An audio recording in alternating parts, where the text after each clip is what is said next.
Hello, and welcome back to Shrinked by Quint. Each week, we delve into the intricacies of psychotherapy, dispelling myths and applying the latest research to explore a broad spectrum of mental health topics.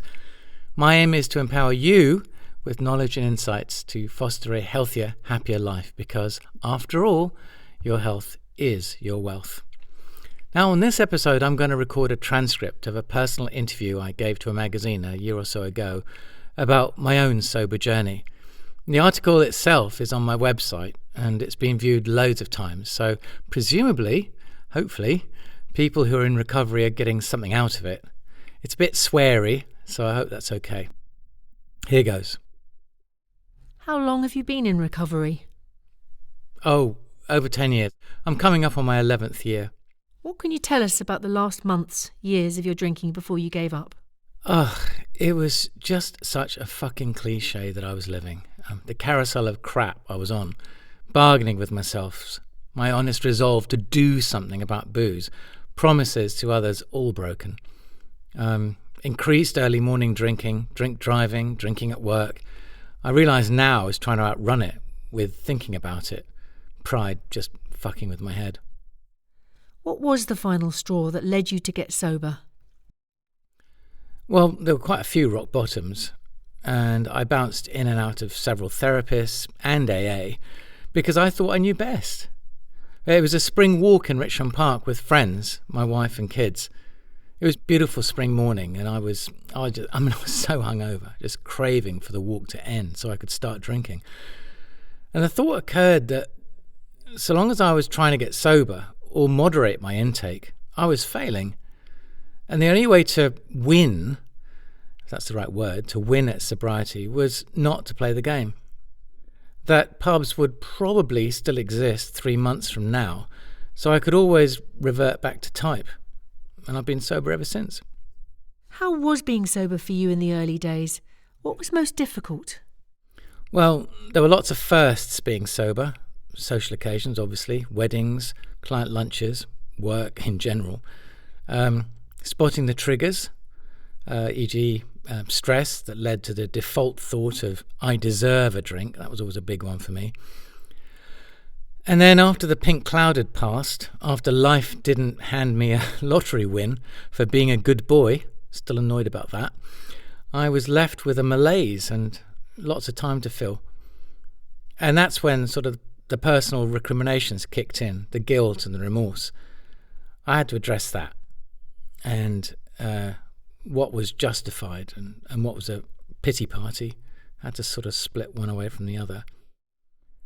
The biggest cloud was how had my boozing affected my kids.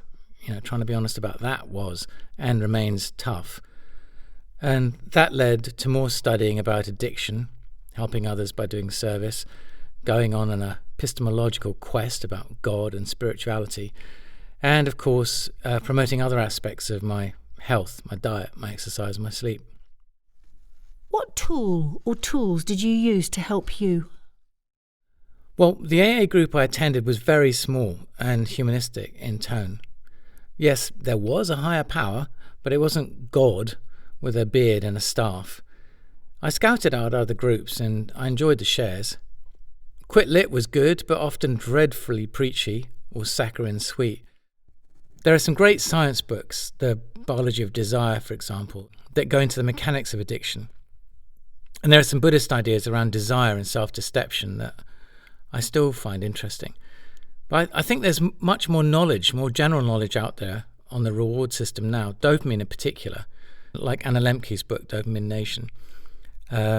Just this week there was a panorama that was brilliant. What reaction did you get from family and friends when you started getting sober? Well, disbelief at first, for the first few months. They were pretty used to grandiose statements like, "That's it, I quit." It wasn't first time. And then a sort of acquiescence. My family have never thrown a party for me, boo-hoo, but showing up and being present, I know I'm doing the best I can. By my lights, I'm doing okay, so I don't desperately need their support. Candidly, my tribe, my fellow sort of alcoholics, are the only ones who really get it. Have you ever experienced a relapse?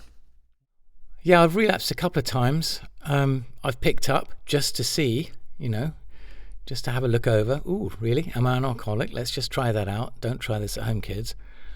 And those couple of times were very educational. I mean, they were like one, maybe 2 nights in a row. The band started playing straight away. Don't scratch the mosquito bite and it won't itch, if you catch my drift. How long did it take for things to start to calm down for you, emotionally and physically?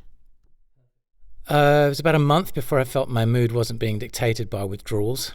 And after that, the series of firsts I mentioned before were points of pride, right? I mean, I really never thought I could do them. And honestly, it was a minor miracle that I could. And now life bounces around normal, which can still be a roller coaster because of life. How hard was it getting used to socialising sober? Socialising was tricky at first. I felt I had to make excuses, that I'd be judged. I mean, if I'd said I'd given up drinking water, people would be less interested. Here, do you fancy a glass of water? No thanks. Oh, all right. Do you fancy a pint of Stella? No thanks. What? It was interesting to see how many others don't drink. They walk amongst us, right? As a drinker, you remain oblivious to sober people, but they reveal themselves once you're straight. And it's a slight acknowledgement that, yep, we can have a chat about something. And once my identity was a non-drinker, it was accepted, and very, very many people have asked me for advice. Booze has got a lot to answer for. So many people are silently struggling.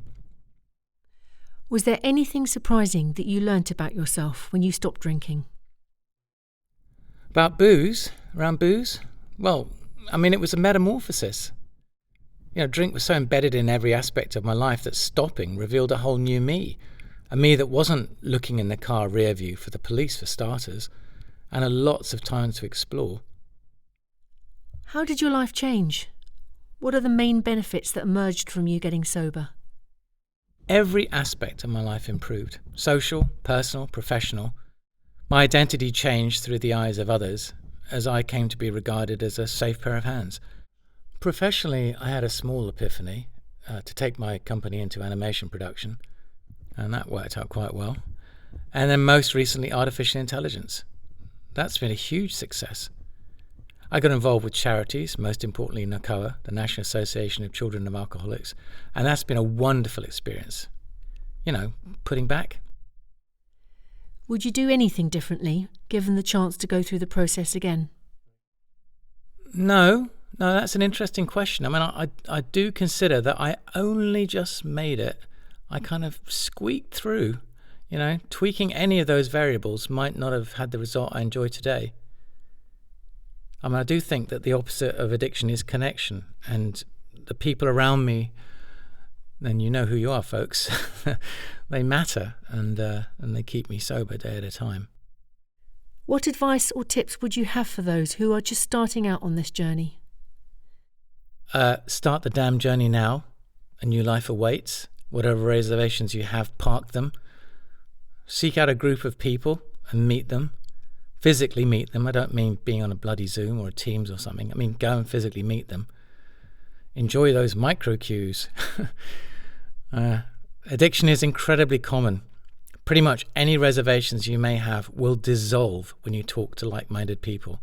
All those things you thought are so unique and so subjective and so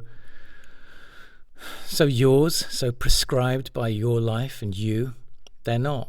They're a template. It's just copy-paste into other addicts. And the best of those people will probably have a great sense of humility and humour and compassion. Anything else you'd like to share? Well, yeah, my mission is to use animated content to address addiction. I feel animation can communicate complex ideas in creative and relatable ways, and it can meet people who suffer where they are via mobile phones. People isolate, and animation through mobile phones can address stigma, shame and solitude. And animation's incredibly cost-effective to produce. Our world is changing so fast right now. I mean, just look at who's in the White House at time of press 2 weeks ago. And I think more and more people self-soothe through booze, which by some metrics is regarded as the most dangerous drug in the world. Like I said, the opposite of addiction is connection. If awareness can be raised, so many people's lives can be changed for the better. Really, I feel that. Perhaps it's a bit worthy, but as I write from my hotel bedroom in Amsterdam at 7 a.m., that's how I feel. 10 years ago, in the same hotel, I ordered 10 miniature vodkas from room service to see me through the morning. Okay, well, that was the end of the interview. Hope that was interesting. Thanks for tuning in to an extraordinary edition of Shrink by Quint. Remember, your well-being is a cornerstone of a fulfilling life, because your health, truly, is your wealth.